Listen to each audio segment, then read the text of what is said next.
না, আমাদের Kalamanik Vinicius junior তো ফিফা দ্য বেস্ট অ্যাওয়ার্ড 2024 জিতে গেছে। রিয়াল মাদ্রিদ এবং ব্রাজিল টিমের ফ্যানদের জন্য এটা একটা দারুণ সুখবর। না, আমাদের কলিজার ভিতরে একটু দাগ লাগিয়েছে।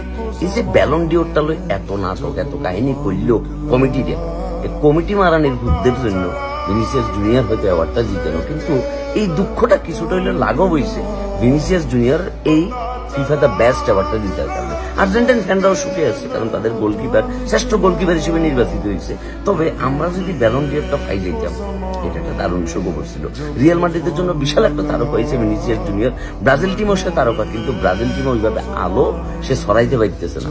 আমরা যারা ব্রাজিল ফ্যান, আমরা স্টিল বিলিভ করি যে ব্রাজিল আবার সে আগের ভয়ঙ্কর রূপে হয়তো ফিরিয়ে আসবো, এই আশা নিয়ে আমরা বাকি আছি। আর্জেন্টিনা যেমন আশায় আশায় কি ওয়ার্ল্ড কাপ জিতে গেছে, আমরাও তো সেই হেক্সা পূরণের স্বপ্নটা এখনো দেখতে পারি। যাই হোক, ভিনিসিয়াস জুনিয়র